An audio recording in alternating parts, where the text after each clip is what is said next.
Captain Daniel Wright stood at the viewport of the Hope's Promise and watched the massive alien vessel drift into position. The ship was beautiful in a way that made no sense to human eyes. It looked like someone had carved a crystal cathedral and decided it should fly through space. Every surface caught the light of distant stars and split it into colors that human languages had no names for. This was the Harmonious Unity, the diplomatic cruiser of the Galactic Council, and Daniel had spent the last 3 months preparing to meet the beings inside it. Humanity had achieved faster-than-light travel only 2 years ago. It was 2187 and the discovery had changed everything. Within 6 months of that first jump, humans had detected signals from 17 different alien civilizations. Within a year, those civilizations had sent a delegation to evaluate whether humanity was ready to join them. Daniel had been chosen to lead the human response team. He was 43 years old, a decorated officer, and absolutely terrified in a way that no war had ever made him feel. Dr. Lisa Monroe appeared beside him at the viewport.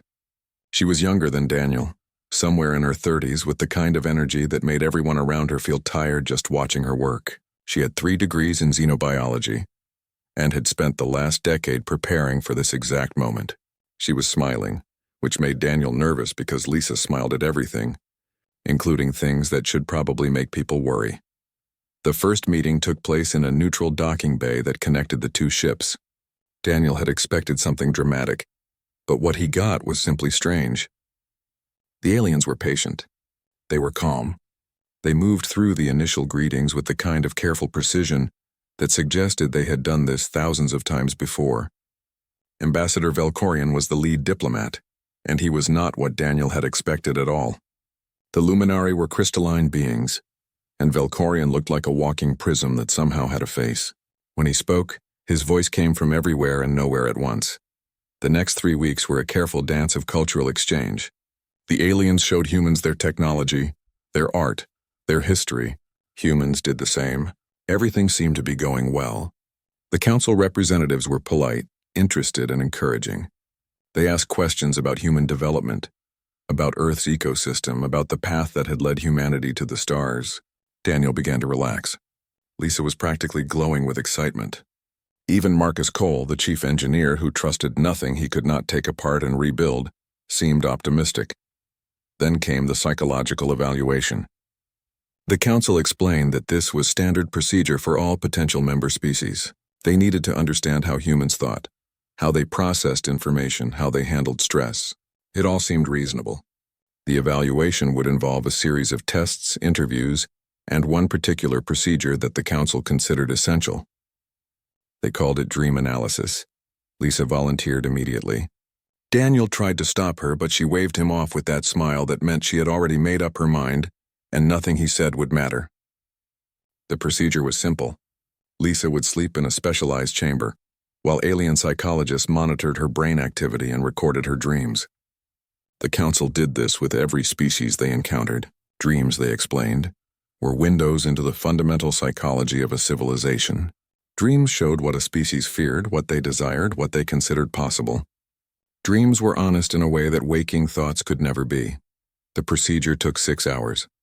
Daniel spent that time pacing outside the chamber while Marcus ran diagnostics on systems that did not need diagnostics and generally tried to look busy.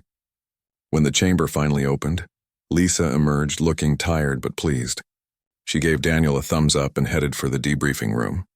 Daniel followed her, expecting the usual bureaucratic summary and maybe some interesting insights into how human brains looked from an alien perspective.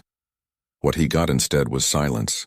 The 3 alien psychologists who had monitored Lisa's dreams were standing in the debriefing room, and they were not moving. They were not speaking. They were simply standing there with expressions that Daniel could not read but that felt distinctly wrong. Ambassador Velkorian was with them, and his crystalline face had somehow managed to convey something that looked like shock. One of the psychologists finally spoke. Her species had skin like dark metal and eyes that seemed to see through things instead of at them. When she spoke, her voice shook. She asked Lisa if the dreams they had recorded were normal for her species. Lisa, confused, said yes. The psychologist asked if all humans experienced dreams like that. Lisa said yes, most humans dreamed every night. The psychologist made a sound that the translation software struggled with before settling on something like a gasp of horror. Daniel demanded to know what was wrong. The psychologist pulled up a holographic display and showed him what they had recorded from Lisa's sleeping mind. Daniel watched scenes play out in the alien projection system. He saw Lisa falling from impossible heights. He saw her being chased by monsters that could not exist. He saw her dying in a dozen different ways, then standing up and continuing as if nothing had happened. He saw her flying without technology, speaking with animals, transforming into other creatures, walking through walls. He saw scenarios that violated physics, logic, and common sense. Lisa shrugged and said those were just normal dreams. Everyone had dreams like that. The psychologist asked if Lisa understood what she was saying. In 17 species across thousands of worlds, not one of them experienced anything remotely similar. Other species dreamed of memories, of slight variations on lived experiences, of logical progressions of events they had witnessed. They did not dream of dying. They did not dream of impossible physics. They did not dream of scenarios that had never happened and could never happen. Ambassador Velkorian stepped forward. His voice was gentle but firm. He said that the council would need time to discuss this development. He said that in all his thousands of years of life, in all his experience with countless civilizations, he had never encountered anything like human dreams. He said that the council considered this level of mental chaos to be a sign of severe psychological instability. He said that the council needed to consider whether humanity was mentally fit to join galactic society. Daniel felt his stomach drop. Lisa looked confused, then worried, then defensive. She tried to explain that human dreams were normal, that they served important psychological functions, that they were not signs of anything wrong. The psychologist listened politely, but their expressions did not change. They had made recordings of human dreams, and those recordings terrified them in a way that nothing else had. That night, Daniel could not sleep. He lay in his quarters and stared at the ceiling. Every time he closed his eyes, he thought about what the aliens had said. He thought about his own dreams. He thought about falling dreams and flying dreams and dreams where he died and woke up gasping. He thought about nightmares where impossible things chased him through landscapes that made no sense. He had always assumed that was normal. He had always assumed everyone experienced that.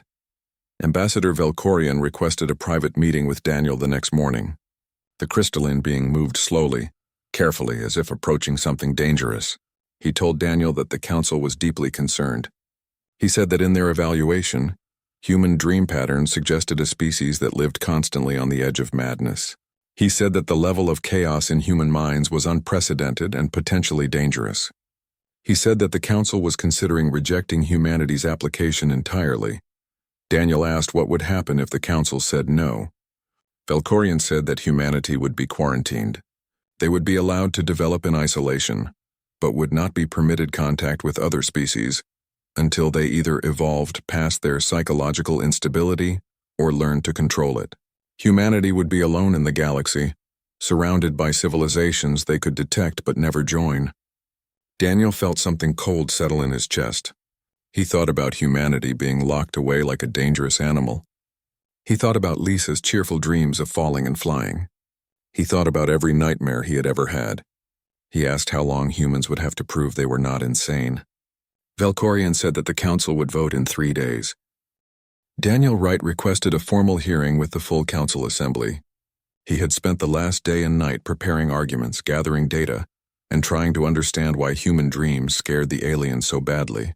Lisa Monroe had been less helpful than usual because she kept getting distracted by excitement about alien psychology. Marcus Cole had been more practical. He had pointed out that humans had survived this long with their dreams, so clearly the dreams were not actually a problem. Daniel wished he could present that argument to ancient crystalline beings and expect them to be convinced. The council chamber was enormous. It had to be, to accommodate representatives from 17 different species, some of whom were the size of buildings and others who were barely visible without magnification. Daniel stood on a platform that adjusted its gravity to make him comfortable, which somehow made him more uncomfortable. Beside him stood Lisa and Dr. Alan Harris, a cognitive psychologist who had been brought in specifically to explain human brains to beings who found human brains terrifying. Dr. Harris was older than Daniel, with gray hair and the kind of calm that came from years of trying to explain complicated things to people who did not want to understand. He had spent the journey to the council chamber muttering about neural architecture and REM cycles and evolutionary psychology. Now he stepped forward and addressed the assembled species with the tone of a professor who had dealt with difficult students before. He explained that human dreams were not signs of instability. He explained that the human brain had evolved on a planet where threats were unpredictable and constant. He explained that dreams were how humans processed complex emotions and scenarios, how they prepared for possibilities that had not yet occurred. He explained that imagining death did not mean humans wanted to die. It meant they wanted to survive, and survival required thinking about what could kill them. The council listened politely. Counselor Threx, a military strategist from the Vortan Collective, asked a question that cut through all of Dr. Harris's explanations. He asked if humans spent their sleeping hours imagining violence and death and chaos. What did that say about human intentions? He asked if a species that dreamed of destruction could be trusted not to cause destruction. Dr. Harris tried to answer, but Threx was not interested in psychology. He was interested in risk assessment. Daniel decided to take a different approach. He asked the council if they would permit a demonstration. He said that human cognitive differences were not just about dreams. He said that the way humans thought affected the way they solved problems. He said he could prove that human thinking was not just harmless but potentially valuable. Ambassador Velkorian conferred with other council members for several minutes before agreeing. They would allow one demonstration. Lieutenant Katie Sullivan volunteered for the test. She was 28 years old, a pilot, and had the kind of confidence that made dangerous situations look easy. Daniel had chosen her specifically because she was good under pressure, and because she had a documented history of solving problems in ways that made her superior officers nervous. Katie stepped into the simulation chamber while council observers monitored from outside. The simulation was a standard council emergency scenario. A spacecraft suffers multiple system failures. The pilot must restore functionality before life support runs out. The scenario was designed to have one optimal solution. Council species typically found that solution through logical analysis of available resources and systematic testing of possible fixes. The average completion time was 43 minutes. Katie completed it in 11. Daniel watched the replay on the holographic display. The council observers watched with him. Katie had not followed the logical progression at all. She had looked at the failing systems, done some quick mental calculation that Daniel could not follow, and then deliberately caused a secondary failure in the navigation array. The resulting power surge had somehow rerouted energy through backup systems in a way that restored functionality to everything at once. It should not have worked. By all logical analysis, it should have made things worse. Counselor Threx demanded an explanation. He accused Katie of cheating somehow, of having prior knowledge of the simulation. Katie laughed and said she had never seen that specific scenario before. She said she had just looked at the systems and imagined what would happen if they failed in different combinations. She said she had run through maybe 15 different catastrophic scenarios in her head before finding one that would work. The whole process had taken maybe 3 minutes. One of the council psychologists asked Katie to clarify. She asked if Katie had actually imagined 15 different ways the ship could fail. Katie said yes, obviously. How else would she know which failure would be useful?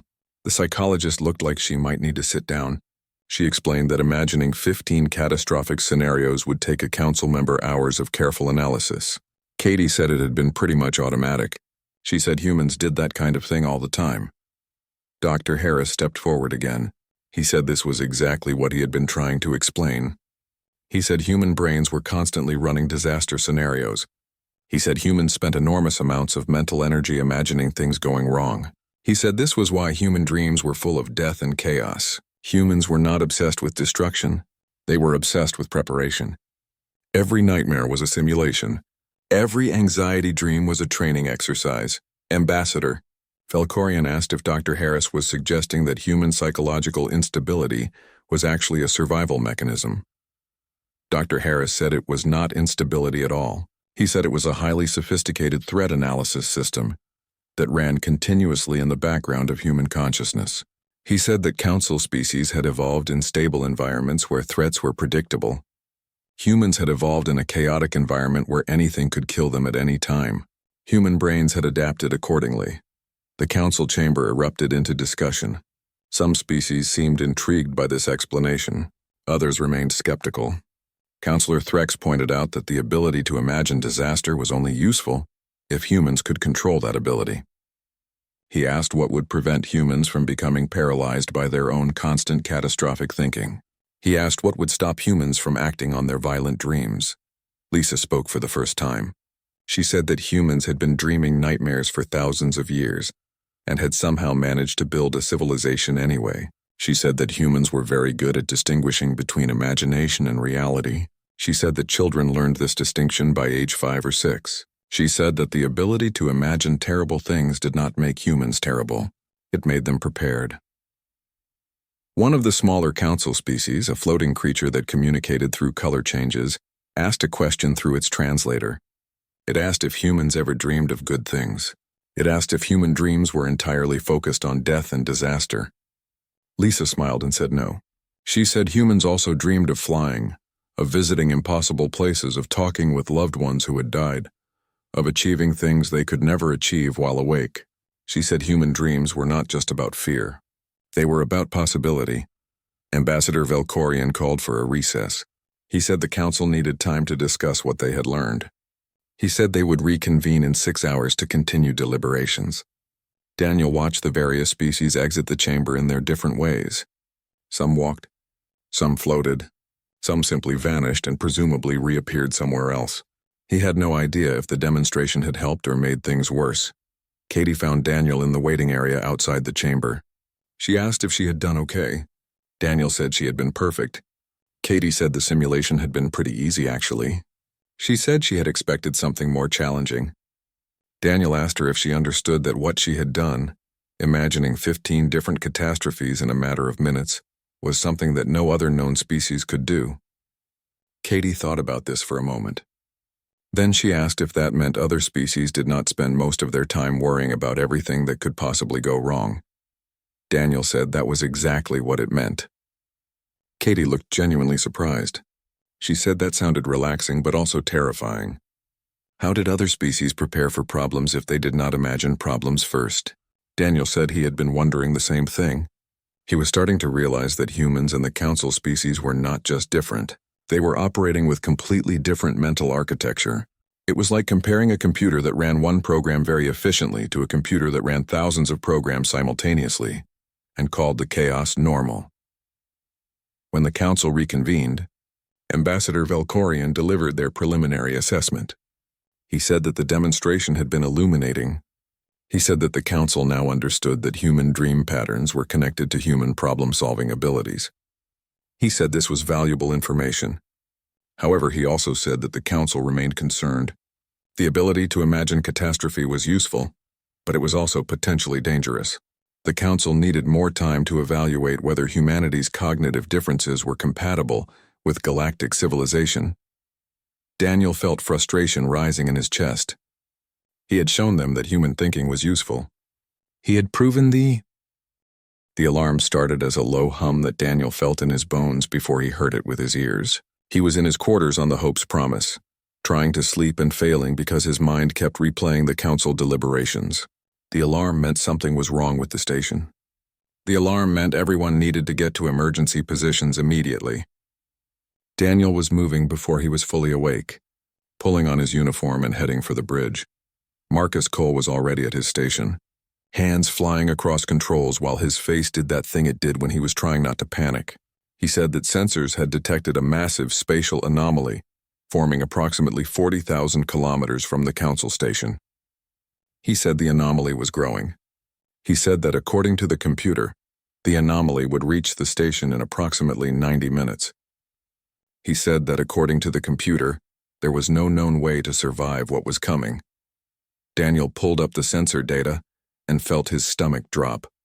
The anomaly looked like someone had torn a hole in space itself. It was pulling in everything around it, but not like a black hole. This was different. This was space folding in on itself in ways that made the sensors scream error messages. The computer kept trying to calculate escape vectors and coming back with nothing. Every simulation ended with the station and all nearby vessels being crushed into something smaller than an atom. The council's command center was chaos. Daniel had never seen the aliens move quickly before, but now they were rushing between stations, calling out information in multiple languages that the translation software struggled to keep up with. High Admiral Krentar stood at the center of it all, a massive being whose species looked like they were made of living metal. He was trying to coordinate 17 different species worth of ships and personnel, and he was failing because the computer systems had no protocols for this situation. Daniel found Ambassador Valkorian near one of the data displays. The crystalline being was perfectly still, which Daniel had learned meant he was thinking very hard or very worried or both. Valkorian said that the Council had never encountered this type of anomaly before. He said their records went back thousands of years and contained nothing even remotely similar. He said the standard evacuation procedures would not work because the anomaly was affecting space in all directions. There was nowhere to run that would be far enough away. Daniel asked how long they had. Valkorian said 73 minutes.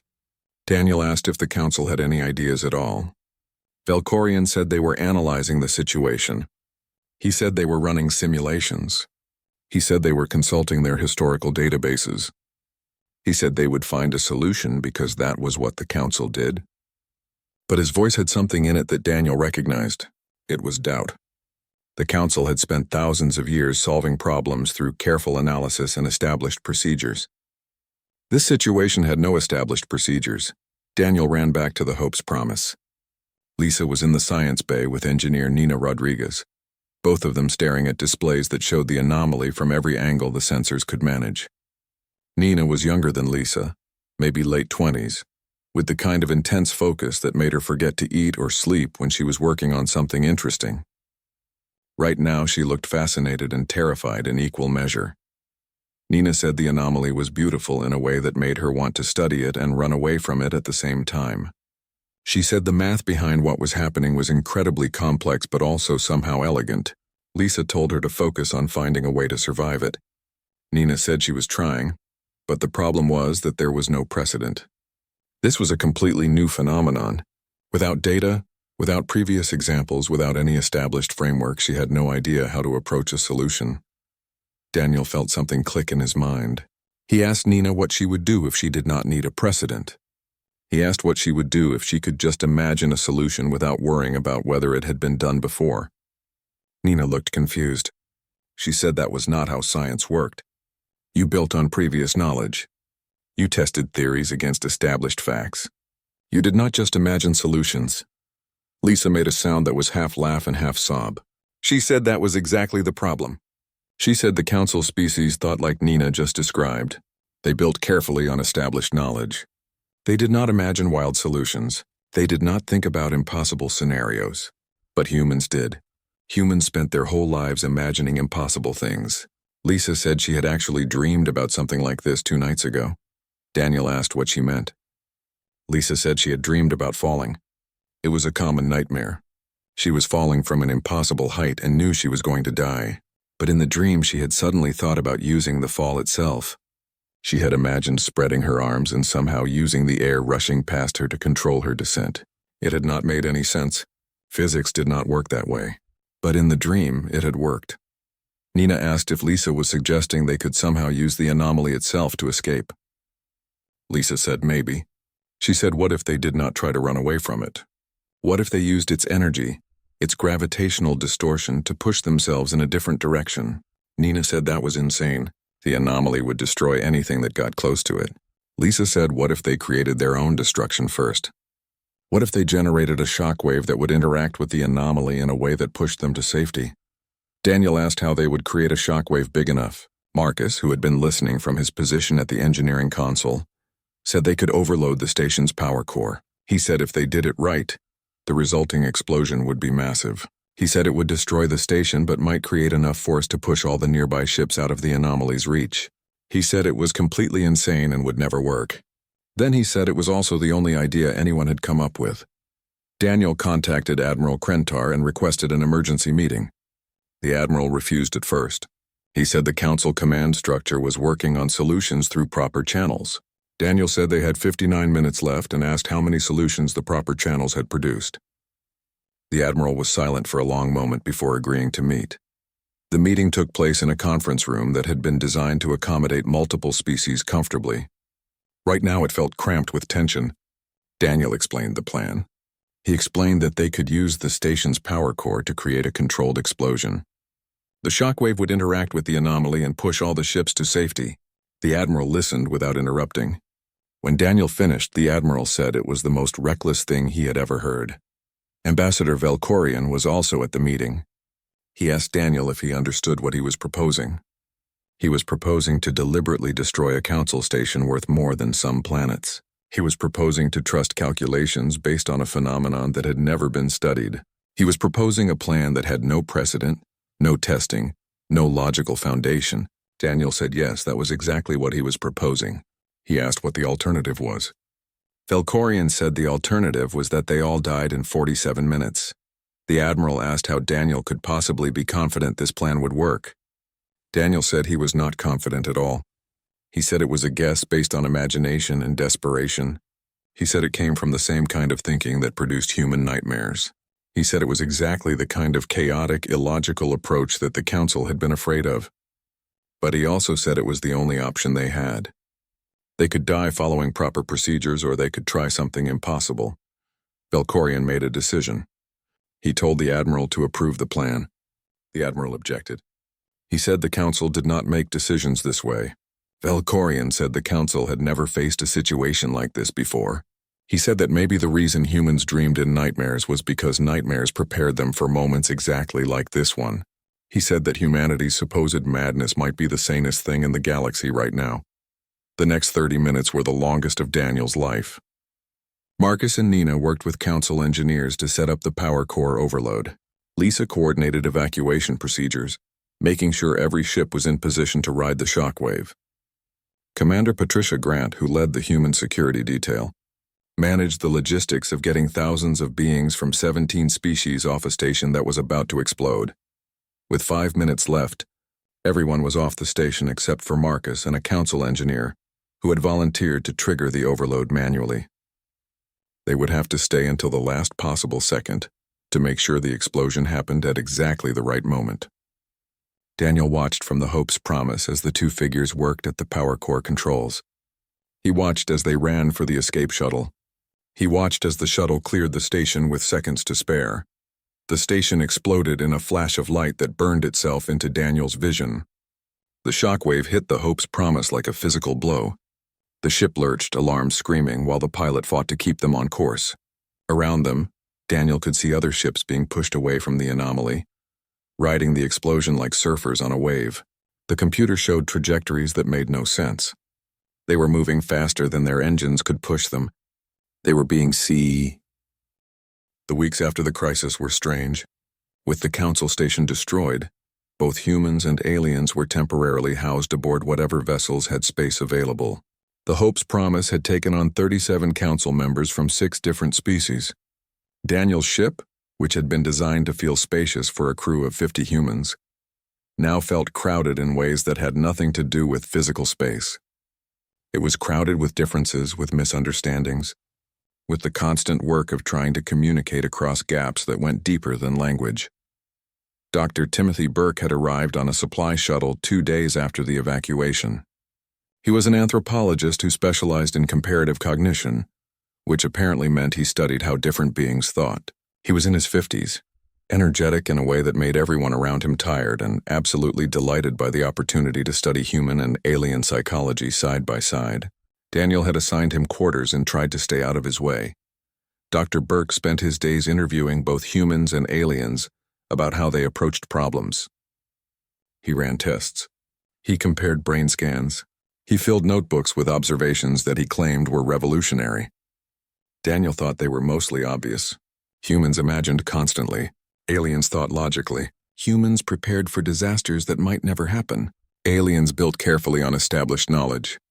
It was not exactly news, but Dr. Burke saw something else in the data. He said that Council species had evolved in stable environments. Their homeworlds had predictable weather, stable ecosystems, and threats that followed patterns. Evolution had rewarded efficient thinking. Why waste energy imagining problems when you could analyze real problems more effectively? Humans had evolved on Earth where nothing was predictable. Earthquakes, floods, predators, diseases, all of them struck without warning. Human brains had adapted by running constant simulations. Imagination was not entertainment. It was survival. Counselor Shara L. became fascinated by Dr. Burke's research. She was from the Etherians, a species that looked like they were made of mist and light. They were philosophers by nature, interested in questions that had no immediate practical application. Shara L. started attending Dr. Burke's interviews. She started asking questions about human dreams. She wanted to understand why evolution would create beings who spent 30% of their mental energy on things that did not exist. Lisa explained it during one of these sessions. She said that humans did not just imagine specific disasters, they imagined entire categories of problems. A human who dreamed about falling was not just preparing to fall. They were preparing for any situation where they might lose control. A human who had nightmares about being chased was preparing for any threat they might need to escape. Human imagination was not narrow. It was absurdly broad. One nightmare could prepare a human for thousands of different real situations.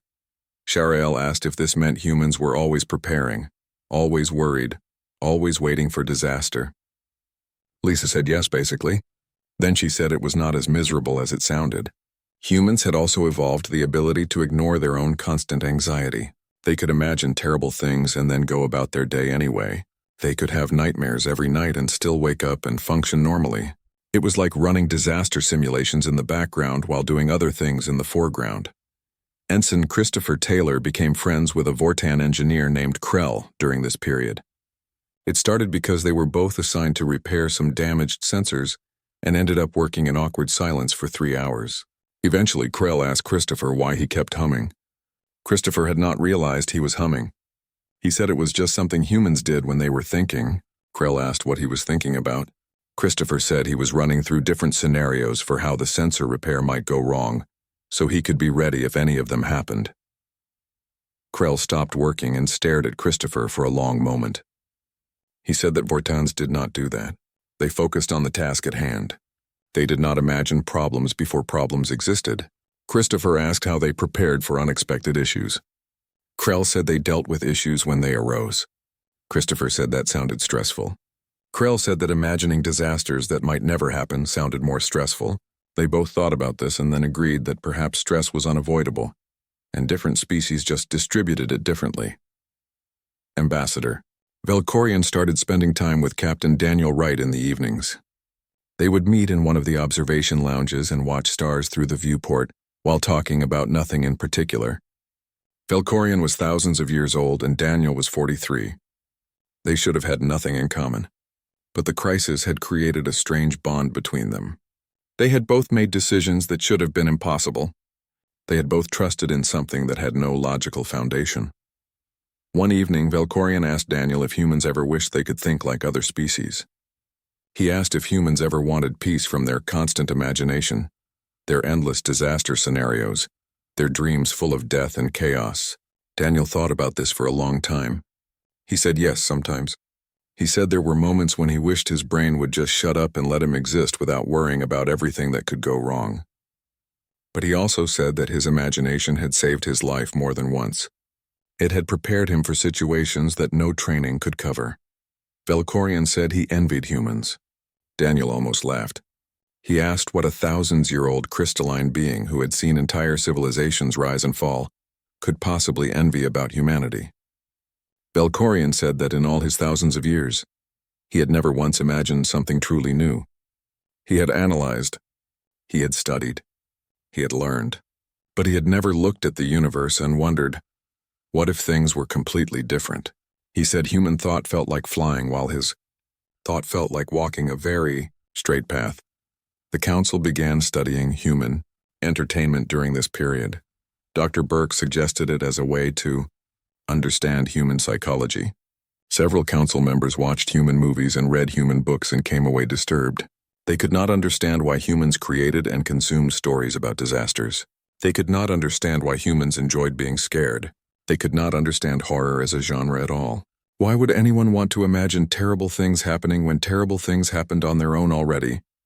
Lisa tried to explain it. She said that horror stories were training exercises. They let humans experience fear in a safe environment. They let humans practice emotional responses to threats. They let humans explore worst-case scenarios without real danger. Council members said this seemed inefficient. If you wanted to prepare for threats, you should study real threats.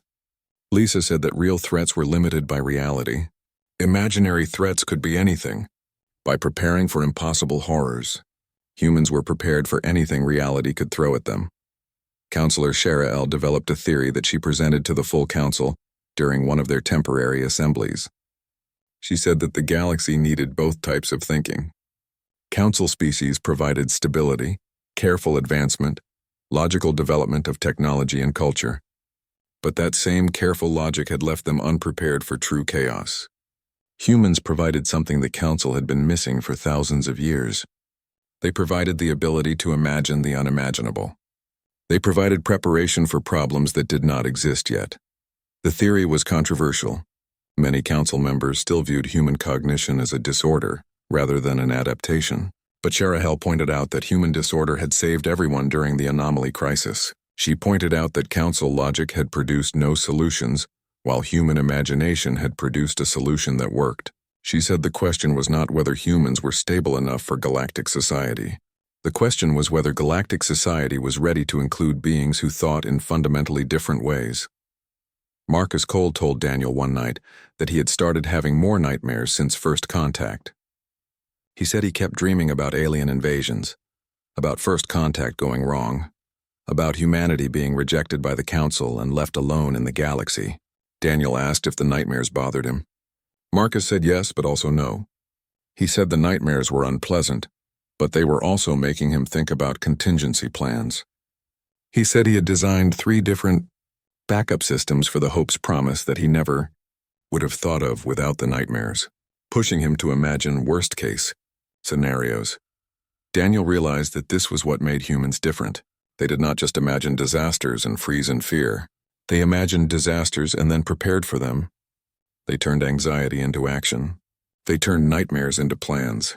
Every human worry was a problem being solved in advance. Every human nightmare was a simulation being run. The cost was constant background stress.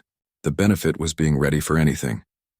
Dr. Burke published his findings in a report that got distributed to all council members. The report's conclusion was simple.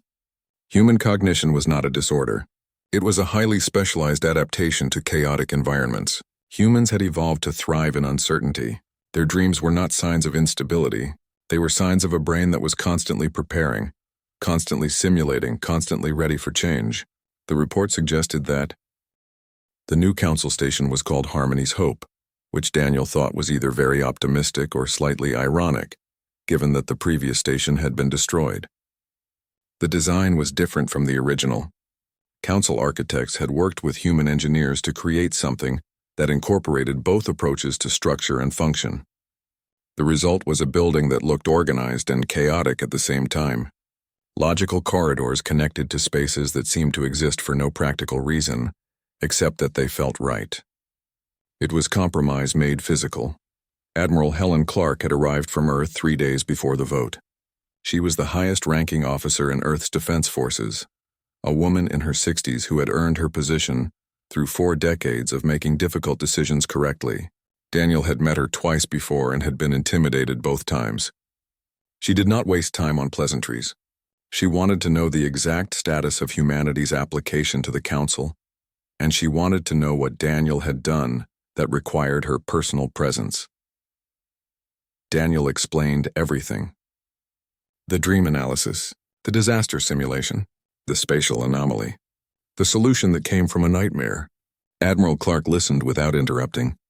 When Daniel finished, she asked if he was telling her that humanity's acceptance into the galactic community depended on everyone agreeing that human mental instability was actually useful. Daniel said that was basically accurate. The Admiral said that was the most ridiculous thing she had ever heard, and also somehow made perfect sense. The vote was scheduled for midday. Daniel stood in the assembly chamber with the entire human delegation. Lisa was vibrating with nervous energy. Marcus looked calm, but Daniel had known him long enough to recognize when calm was a mask over worry. Dr. Burke was taking notes. Christopher Taylor stood at attention like he was on military inspection.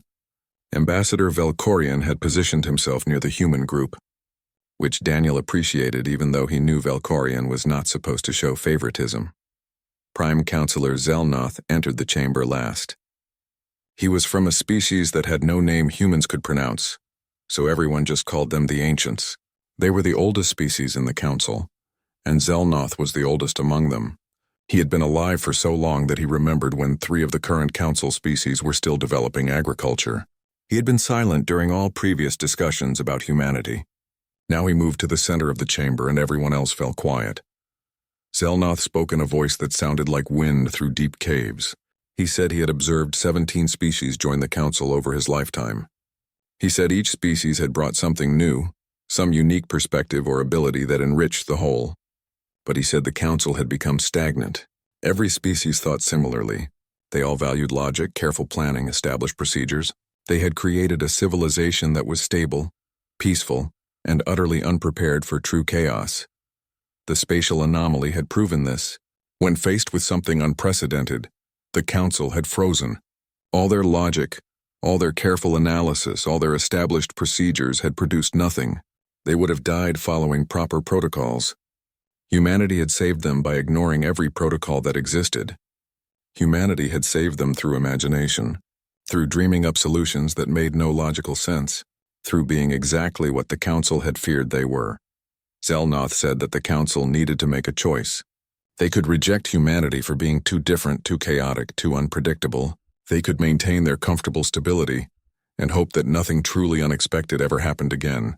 Or they could accept that the galaxy was not always logical, that preparation required imagination, that sometimes the best solution came from thinking in ways that seemed like madness. He proposed that humanity be accepted into the council with a specific function. Humans would not just be another member species. They would serve as the council's strategic imagination division. They would be the beings who prepared for scenarios that logic said were impossible. They would dream up disasters before disasters occurred.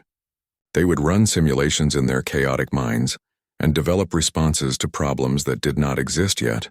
They would be the council's nightmare engine, turning human anxiety into galactic preparation. The vote was not immediate. Council members debated for 3 hours. Some species worried about giving humans too much influence. Others worried about relying on beings whose thought processes they did not fully understand. Councillor Threx argued that humans were still potentially dangerous. Councillor Sharahel argued that humans were exactly as dangerous as every other species when properly understood. The debate went in circles until Velkorian stood and spoke. He said he had spent months working closely with humans. He said he had observed their thinking, studied their dreams, watched them solve problems. He said humans were not dangerous because of their imagination. They were dangerous in the same way fire was dangerous. Fire could destroy, but fire also enabled civilization. Human imagination could lead to chaos if mishandled, but properly integrated into council operations, it could be the most valuable resource the galaxy had ever discovered. The vote passed. Not unanimously, but by a clear majority. Humanity was accepted into the Galactic Council with special status. The position of Director of Imaginative Threat Assessment was created. Dr. Lisa Monroe was appointed to fill it. She would lead a new department that combined human analysts with council scientists. Their job would be to imagine disasters, to dream up worst-case scenarios, to prepare the galaxy for threats that no one else could predict. Daniel found himself promoted to Admiral. He would command the Hope's Promise as it became the flagship for Joint Council Human Operations. Marcus Cole was promoted to Chief Engineering Officer for the entire combined fleet. Christopher Taylor was assigned to the new Cultural Exchange Program. Humans would train council members in creative problem-solving. Council members would train humans in logical analysis and established procedures. The goal was not to make everyone think the same way. The goal was to learn from each other. That evening, Daniel met Velkorian in the same observation lounge where they had spent so many nights talking. The crystalline being looked different somehow. Daniel realized it was because Velkorian was relaxed in a way he had never been before. The crisis was over. The vote was done. The future was decided. They sat together and watched stars through the viewport. Velkorian asked if Daniel was happy with the outcome. Daniel said he was still processing it. He had come to first contact, hoping humanity would be accepted as equals. He had not expected humanity to be given a job that basically required them to be professionally paranoid. Velkorian made a sound that might have been laughter. He said that humans had been professionally paranoid for their entire existence. Now they would simply be paranoid in ways that benefited everyone. Daniel decided to try something. He pulled up a file on his datapad and handed it to Valkorian. It was a human novel, one of the classics of science fiction. The story was about an alien invasion, about humanity fighting against impossible odds, about survival through creativity and stubbornness. Valkorian began reading.